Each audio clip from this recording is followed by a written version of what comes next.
The day my life changed forever started with a certified letter that I almost threw away with the junk mail.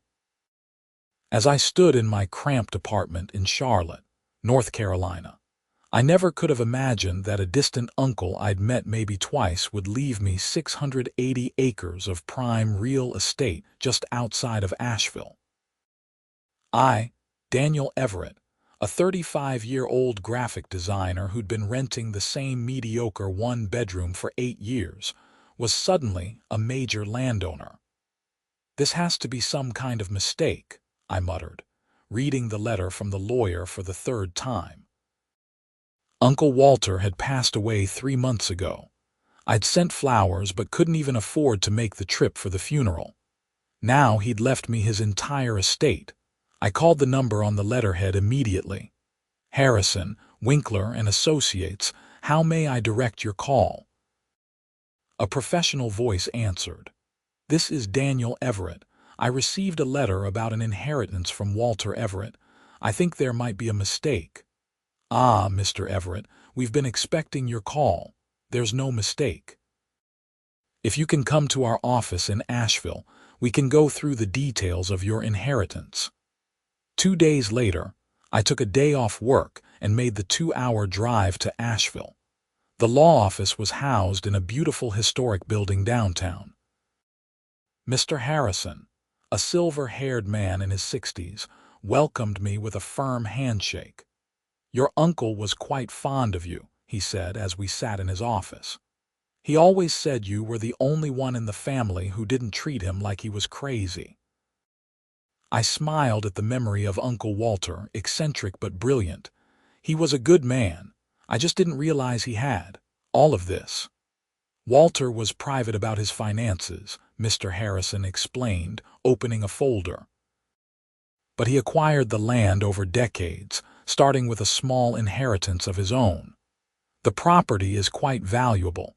It's 680 acres of beautiful woodland and meadows just outside the city limits." My head was spinning. "And he left it all to me. What about his children?" "Walter never had children. You're his closest living relative who he actually liked," Harrison said with a slight smile. "Now, there are some complications you should be aware of.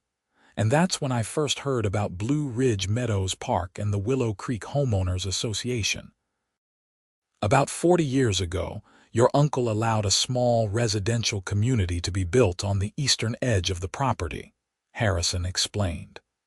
"He signed a 99-year lease with the developer for about 35 acres. Over time, that community grew to about 150 homes.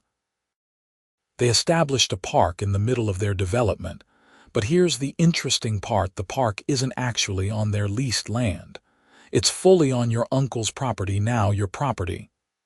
"Wait, so there's an entire neighborhood using my land for their park?" I asked. "Exactly. Your uncle was quite generous and never charged them for it. He enjoyed seeing families using the space. However, the terms of the lease for the residential area are coming up for renewal in 3 months. I leaned forward. "And what does that mean exactly?" "It means you have options. You can renew under the same terms, negotiate new terms, or—" Harrison paused. "Or what? Or technically, you could terminate the lease entirely, though that would displace a lot of people and likely result in significant legal battles." I felt the weight of responsibility settling onto my shoulders. "I need to see this place." Harrison nodded. "I thought you might. I've arranged for you to meet the property manager this afternoon. And Daniel, one more thing. The president of the HOA has been quite persistent about discussing the lease renewal with Walter before he passed. Now that responsibility falls to you." "What's the HOA president like?" I asked. Harrison's expression told me everything before he even spoke. "Her name is Patricia Wilson. She's formidable." After leaving the lawyer's office with a thick folder of documents, I drove to the address Harrison had given me. As I turned off the main highway onto a winding road, I was immediately struck by the beauty of the land. Rolling hills covered in lush forest stretched in every direction. After about 15 minutes, I saw the sign for Blue Ridge Meadows and turned into the development. It was a nice community, not luxurious, but well-maintained, with modest homes built in the late 1980s and early 1990s. In the center was a beautiful 5-acre park with playgrounds, a small lake, walking trails, and picnic areas. Families were out enjoying the warm spring day, completely unaware that the stranger driving slowly past them was now their landlord. I met Gary, the property manager, at a small office near the entrance to the community. He was in his 50s, weathered but friendly, and had worked for my uncle for over 20 years. "Your uncle was a good man," Gary said as he showed me around the property in his pickup truck.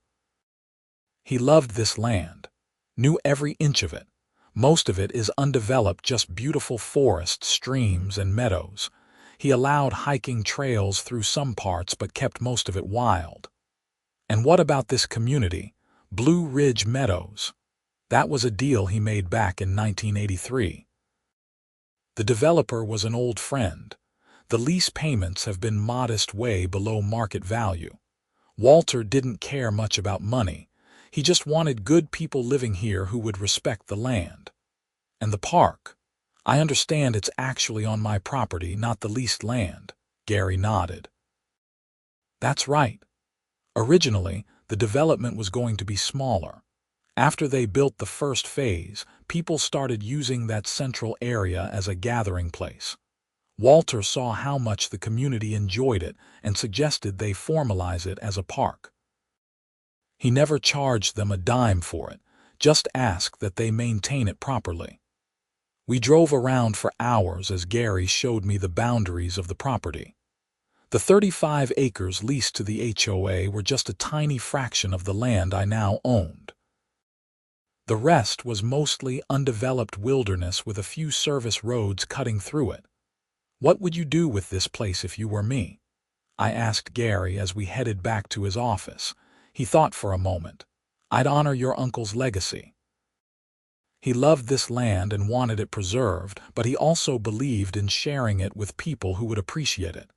That said, Gary's tone changed slightly. "The HOA has gotten a bit controlling in recent years." "How so?"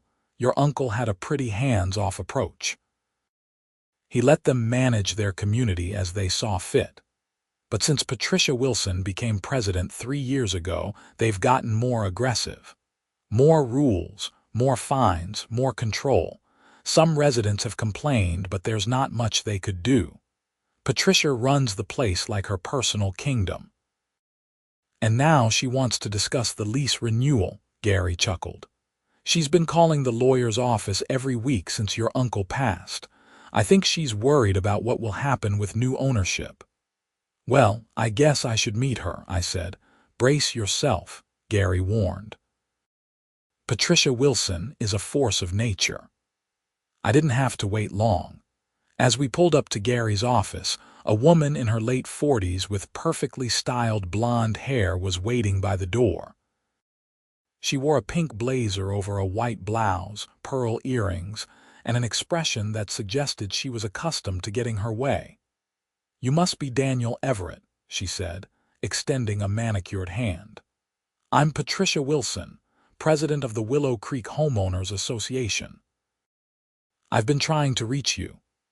I just found out about the inheritance 2 days ago," I explained, shaking her hand. "Well, we have urgent matters to discuss. The lease renewal, for one.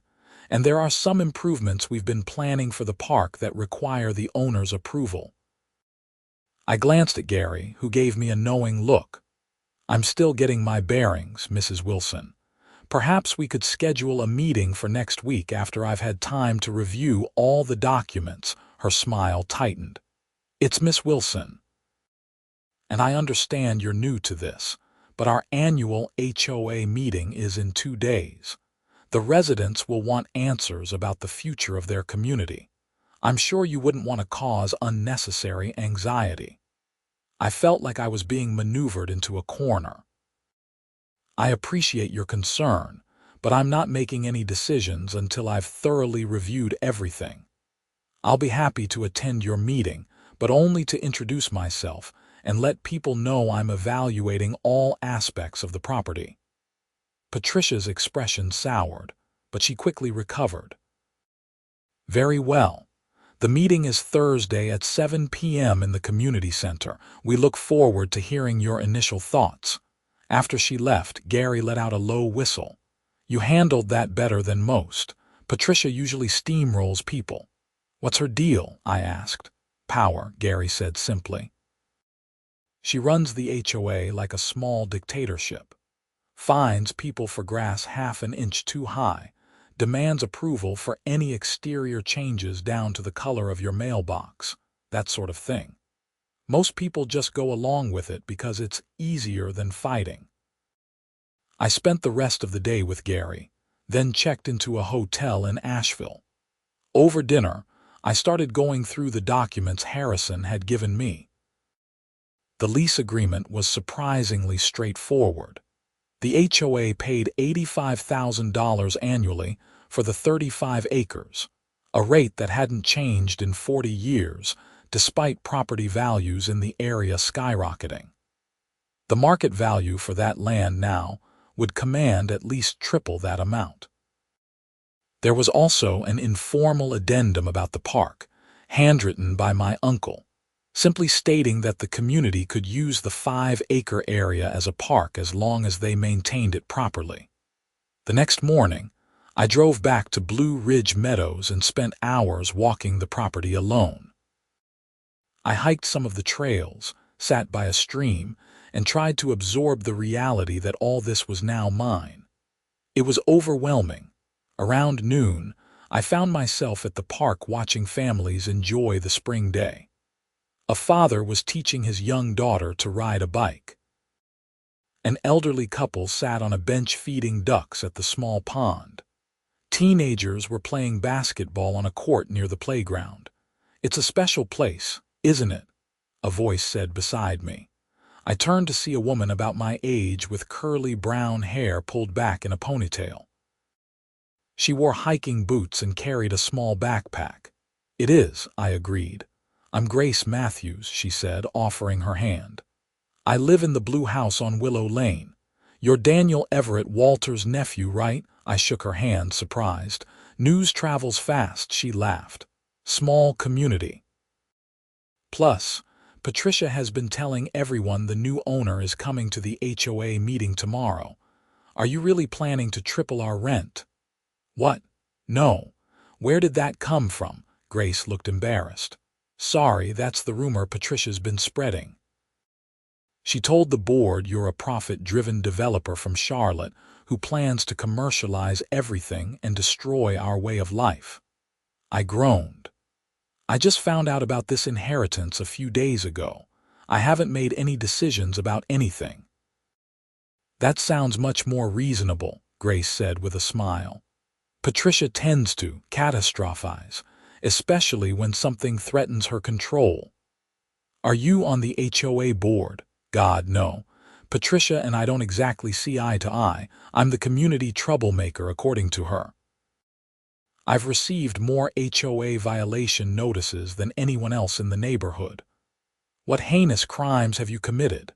I asked with a grin. "Let's see. I planted native wildflowers instead of the approved grass in my front yard. I painted my front door teal instead of one of the 12 approved colors. Oh, and my worst offense, I organized a petition against her plan to cut down the old oak trees in the park to build a members-only clubhouse. She wanted to cut down trees in the park. The park that isn't even on HOA property." Grace's eyes widened. "You know about that?" I'm learning a lot very quickly. We walked around the park together as Grace told me about life in Blue Ridge Meadows. She'd moved there 5 years ago, attracted by the natural beauty and sense of community. But in the last 3 years, since Patricia had become HOA president, things had changed. It started with small things: stricter enforcement of existing rules, then new rules every month. Now people are afraid to make any changes to their homes without triple-checking the bylaws and getting written approval. That sounds miserable, I said. For some, yes. Others appreciate the property values argument Patricia always makes. And to be fair, the neighborhood does look picture perfect. But at what cost? We reached a beautiful old oak tree with a wooden bench built around its trunk. Your uncle built this, Grace said, touching the smooth wood of the bench. He'd come here often, just to sit and watch the community he'd helped create. He loved seeing children playing here. You knew my uncle well. He was my friend, Grace said with a sad smile. I'm a botanist. I met Walter while researching native plant species in the area. He was so knowledgeable about the local ecosystem. We'd go on hikes, and he'd point out plants most people would walk right past. After he got sick, I'd bring my research to him, and we'd sit right here and talk for hours. I felt a pang of regret for not knowing this side of my uncle better. He mentioned you, Grace continued. He said you were the only one in the family who got at his connection to this land. I wish I'd spent more time with him, I admitted. He understood. He wasn't one to demand people's time or attention. But he was confident in his choice to leave you this place. He said you had the right heart for it. That night, I couldn't sleep. The responsibility of the inheritance weighed heavily on me. I thought about my cramped apartment in Charlotte, my job that paid the bills but didn't fulfill me, and the incredible opportunity before me now. I also thought about the families in Blue Ridge Meadows who called this place home, and the potential impact my decisions would have on their lives. By morning, I had made at least one decision. I needed more time here before making any major changes. The HOA meeting was held in a small community center near the park. By the time I arrived, the room was packed with residents eager to meet the new owner of their community. Patricia stood at the front, microphone in hand, looking every bit the commander of her domain in a crisp navy suit. And now, she announced as I slipped into a seat at the back, I'd like to introduce Daniel Everett, Walter's nephew and the new owner of the property. All heads turned to look at me. Patricia gestured for me to come forward. Reluctantly, I made my way to the front of the room. Good evening, I said, taking the microphone. As Miss Wilson mentioned, I'm Daniel Everett. My uncle Walter passed away recently and left me his property, which includes this land. I'm still learning about everything, so I appreciate your patience as I get up to speed. A middle-aged man in the front row raised his hand. Is it true you're planning to triple our lease payments? I shot a glance at Patricia, who maintained a neutral expression. I have no idea where that rumor started, but no, I haven't made any decisions about the lease renewal yet. I only learned about my inheritance a few days ago. Patricia smoothly took back the microphone. Daniel is being modest. He's a successful businessman from Charlotte with extensive real estate experience. I blinked in surprise. Actually, I'm a graphic designer. I rent a one-bedroom apartment and know very little about real estate. A murmur went through the crowd. Patricia's smile tightened again.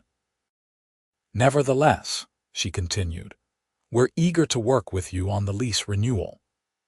As I mentioned in our earlier conversation, we've prepared a proposal that includes a modest 10% increase in the lease payment in exchange for extending the term for another 99 years. This was the first I'd heard of any proposal. As I said, I'm still reviewing all the documents. I'll need time before making any decisions. Another resident stood up. What about the park? Are you planning any changes there?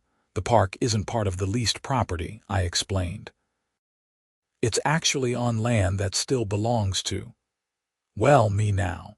But my uncle allowed the community to use it, and I have no plans to change that arrangement at present. Patricia quickly jumped in. Which brings us to our improvement proposal. The board has approved plans to enhance the park with a new clubhouse facility. We've already collected special assessments from homeowners to fund the project. I frowned. That's the first I'm hearing about this, and since the park is on my property, any changes would require my approval. Your uncle gave verbal approval before his illness, Patricia countered smoothly. From the corner of my eye, I saw Grace stand up. That's not true, she said clearly. Walter specifically opposed the clubhouse plan because it required removing several mature oak trees. Patricia's expression hardened. Miss Matthews, as usual, you're speaking out of turn on matters you know nothing about. Actually, I interrupted, I'd be interested in hearing more about this from multiple perspectives. Perhaps we could schedule a separate meeting about the park specifically. Patricia looked like she wanted to object but nodded stiffly. Of course, we want to be transparent about all our plans. The meeting continued with various HOA business matters. I sat to the side, observing the dynamics. It was clear Patricia ruled with an iron fist, cutting off questions she didn't like and steering the discussion in her preferred direction. Most residents seemed either intimidated or resigned to her leadership style. After the formal meeting ended, many residents approached me individually to introduce themselves. Most seemed genuinely friendly and curious about my plans, though a few echoed Patricia's concerns about maintaining property values and community standards. Grace found me as the crowd was thinning. That was interesting, she said with a wry smile. Patricia was in full damage control mode. I'm starting to get the picture, I replied. By the way, is there really a clubhouse plan? Oh yes. Complete with a members-only pool, fitness center, and meeting rooms. The catch is that to be a member, residents would have to pay an additional $2,000 annual fee beyond their regular HOA dues. Many families here can't afford that. That doesn't seem right. It's not. But Patricia has the board in her pocket, and most residents don't attend the meetings where these decisions are made. As we were talking, Patricia approached with two men in suits. Daniel, I'd like you to meet Robert Johnson and Thomas Williams from the Asheville Development Group. They've been consultants on our improvement projects. The men shook my hand with practiced grips. We've heard great things about your property, Johnson said. There's tremendous potential for development beyond just the existing community. I raised an eyebrow. Development. Most of the land is natural forest. Exactly, Williams jumped in. Premium building lots with natural settings command top dollar in today's market. We'd love to discuss possibilities when you have time. I glanced at Patricia, whose smile couldn't hide the calculation in her eyes. Thank you, but I'm not considering any development plans at this time. After they left, Grace whispered, Be careful. Patricia's husband works for Asheville Development Group. They've been trying to get their hands on this property for years. The next day, I met with Gary again to walk more of the property. He showed me a beautiful meadow about a mile from the residential area. Walter called this the heart of the land, Gary explained. He'd come here to think, to connect with nature. He always said that no matter what happened to the rest of the property, this place should remain untouched. I stood in the middle of the meadow, surrounded by wildflowers and the distant sound of a stream. Something about this place felt right, like I was exactly where I needed to be. I think I'm going to stay, I said, the decision crystallizing as I spoke it, at least for a while. Get to know the property, the community. Gary nodded approvingly. Your uncle would be pleased. Over the next few weeks, I settled into a small cabin on the property that my uncle had used as a retreat. I took a leave of absence from my job in Charlotte, explaining that I needed to handle an unexpected inheritance. My boss was understanding, especially when I promised to handle any urgent design projects remotely.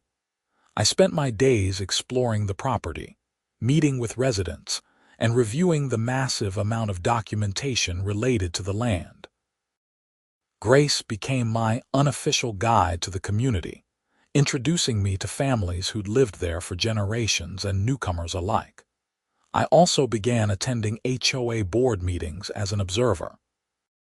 Patricia always acknowledged my presence with professional courtesy, but I could feel her watching me, trying to figure out my plans. The more I observed, the more I realized how much power she wielded over the community and how many people were unhappy about it. One evening, about a month after I'd arrived, I received a visit from an elderly couple, the Johnsons, who lived in one of the original homes built in the development. "We hate to bother you," Mrs. Johnson said as they sat in my cabin, "but we're at our wits' end." Mr. Johnson explained that they'd installed a small ramp to their front door after his recent knee surgery. The very next day, they received a violation notice from the HOA demanding they remove the unapproved structure immediately or face daily fines. "We applied for approval," Mrs. Johnson added, but Patricia denied it, saying it negatively impacts the aesthetic appeal of the neighborhood. "We can't afford the fines, but Harold can't manage the steps without the ramp." I was appalled. That's not just unreasonable, it might violate the Fair Housing Act. The next day, I called Harrison, my lawyer, to discuss the situation. He confirmed my suspicions. "The HOA can't deny reasonable modifications needed for a disability," he explained. "That's clear discrimination." Armed with this information, I attended the next HOA board meeting. When the time came for community comments, I stood up. "I'd like to address the board regarding the Johnson family's request for a wheelchair ramp," I said formally.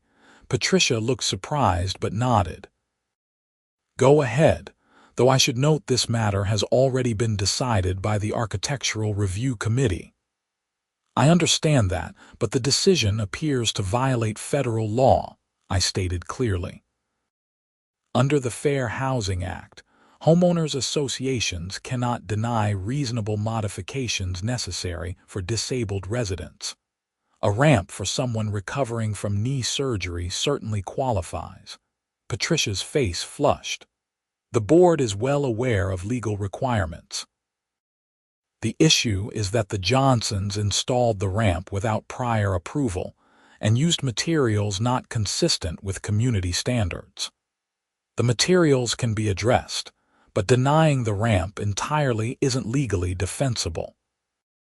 As the property owner, I'm concerned about potential liability if federal complaints are filed." A murmur went through the room. One of the board members, a retired attorney named David, cleared his throat. "Patricia, he's right about the law. We should reconsider this decision." Patricia looked like she'd swallowed something sour but managed a tight nod. "We'll review the application again with these considerations in mind." It was a small victory, but it marked a turning point. After the meeting, several residents approached me to thank me for speaking up. Some shared their own stories of unreasonable HOA enforcement, excessive fines, and Patricia's intimidation tactics. The following week, I received a formal letter from Patricia requesting a meeting to discuss the lease renewal. The current lease wouldn't expire for another 2 months, but I understood her anxiety. I agreed to meet at my cabin rather than the HOA office. Patricia arrived precisely on time, accompanied by a man she introduced as Howard Bennett, the HOA's attorney. I had invited Harrison to join us as well. After the initial pleasantries, Patricia got straight to the point. "We'd like to propose renewing the lease for another 99 years with a modest increase in the annual payment from $85,000 to $93,500. Harrison and I exchanged glances. "That's a 10% increase on a rate that hasn't changed in 40 years, I pointed out. "Property values in this area have increased by several 100% during that time." Howard cleared his throat. The community has made substantial improvements to the leased property, enhancing its value considerably. Those improvements benefit the residents, not the property owner, Harrison countered, and they were required under the terms of the original lease. Patricia's smile remained fixed. What did you have in mind, Daniel? I had given this considerable thought. I'm proposing a new 50-year lease with an annual payment of $255,000, which is 3 times the current rate but still below market value for comparable properties. Patricia's smile vanished. That's outrageous. Our residents can't afford that kind of increase.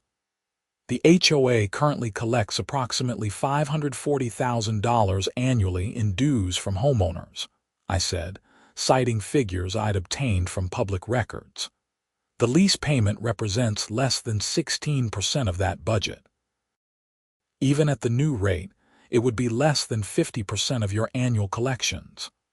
Our budget covers many essential services, Patricia argued: landscaping, snow removal, community events, and a $75,000 annual stipend for the HOA president, I added, plus over $100,000 in consulting fees to Asheville Development Group, where your husband happens to be a senior partner. Patricia's face turned scarlet. Howard tried to interject, but I continued. I've reviewed the HOA's financial records for the past 5 years. There's a pattern of increasing dues while simultaneously reducing services to homeowners.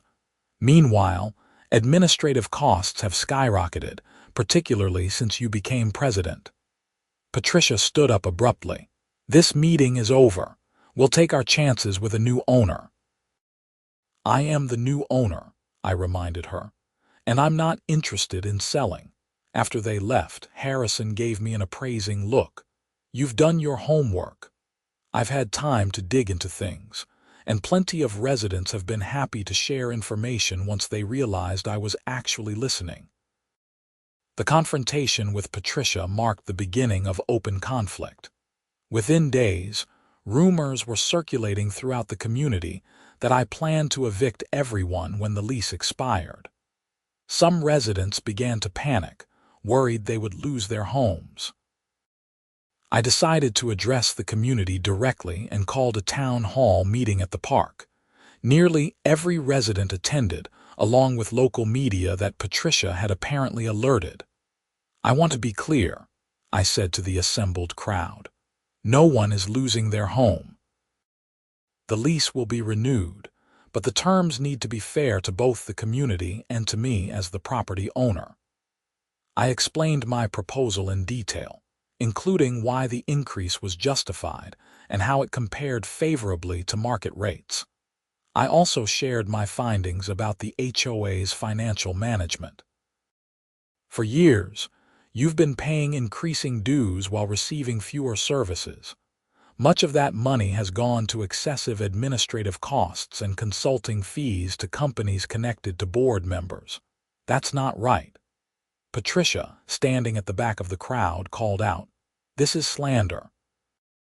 You're trying to turn the community against its elected leadership to justify your greed." An older resident named Margaret stood up. "Is it true the HOA president gets paid $75,000 a year? We were told board positions were volunteer." The crowd murmured as Patricia fumbled for a response. "The position requires significant time and expertise.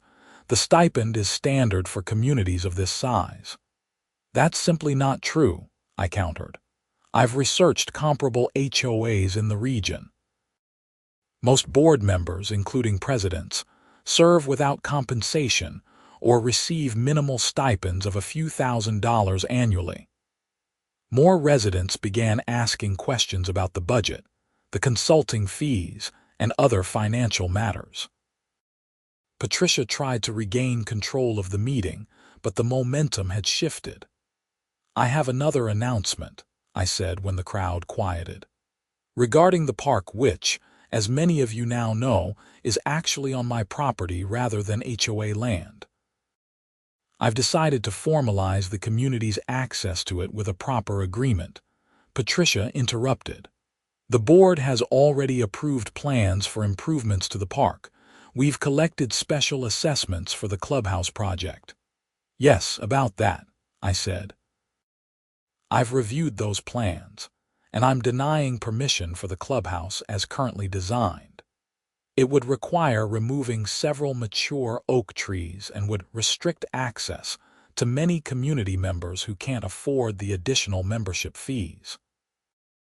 A cheer went up from many in the crowd, while others looked confused or disappointed. "Instead," I continued, "I'm proposing to place the park in a conservation trust that guarantees public access in perpetuity while protecting its natural features.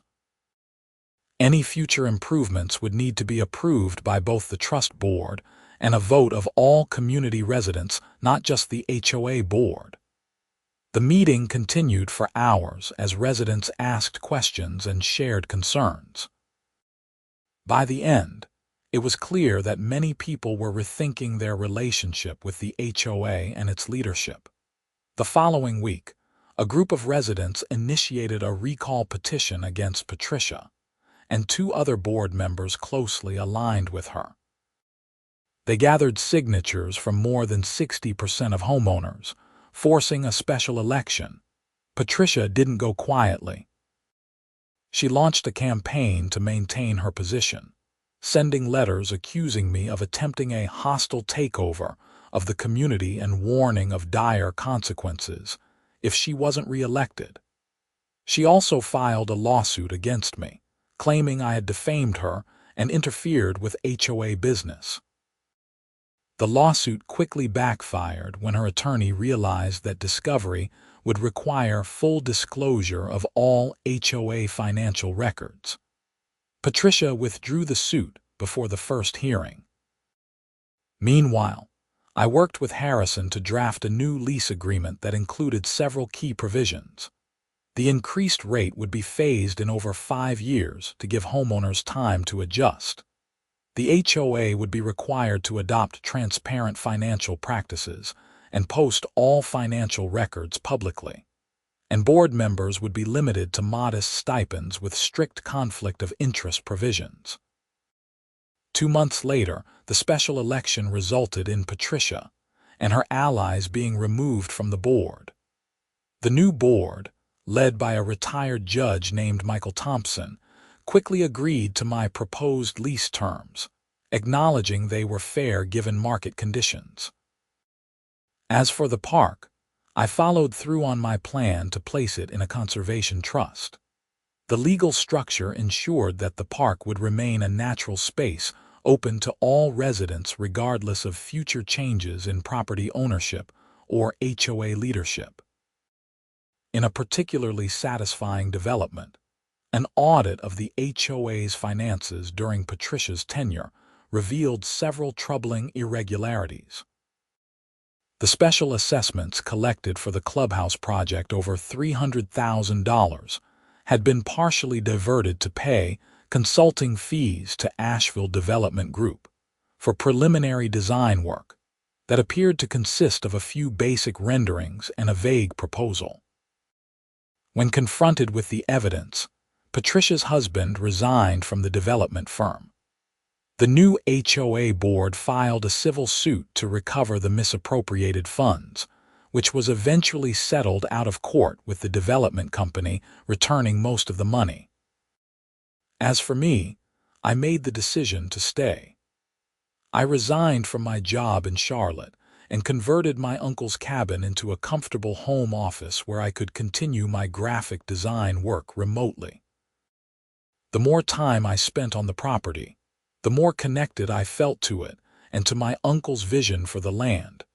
Grace and I began dating about 6 months after I moved in permanently. Her knowledge of native plants and conservation proved invaluable as we worked together to develop a long-term stewardship plan for the property. We created additional hiking trails, established a small native plant nursery, and started educational programs for local schools. A year after the lease renewal, we held the first annual Blue Ridge Meadows Community Festival in the park. Hundreds of residents came together to celebrate their community with food, music, games, and a ceremony dedicating a new bench near the old oak tree, this one in memory of my Uncle Walter. As I watched children playing and families enjoying the day together, I thought about how dramatically my life had changed. From a cramped apartment and a job that just paid the bills to steward of this beautiful land, and a community that was slowly healing from years of divisive leadership. Grace found me sitting on Uncle Walter's bench, lost in thought. "Penny, for your thoughts?" she asked, sitting beside me. "I was just thinking about how differently things could have gone," I said. "If Patricia had succeeded in her plans, this place would be so different now." Grace nodded. The developers would have gotten their hands on most of the land eventually. The park would be a members-only clubhouse. The community would be more divided than ever. Instead, property values are actually increasing because people want to live in a place with natural beauty and a functional HOA. The new board is transparent and actually listens to residents. And the best part is, all this land will stay protected. We sat in comfortable silence, watching the community enjoy the park. In the distance, I could see the meadow my uncle had called the heart of the land, still untouched, still perfect. "He knew what he was doing when he left this place to you," Grace said softly. "He trusted you to do the right thing." I thought about the responsibility Uncle Walter had placed on my shoulders: 680 acres of beautiful land, an entire community's future, and the legacy of his vision for this special place. It was a weight, yes, but also a gift beyond measure. "I think he'd be happy with how things turned out," I said. Grace smiled and took my hand. "I know he would be." As the sun began to set over Blue Ridge Meadows, painting the sky in brilliant oranges and purples, I felt a profound sense of peace. This land, this community, this was home now. And thanks to the choices we'd made together, it would remain a sanctuary for generations to come, just as my uncle had always intended.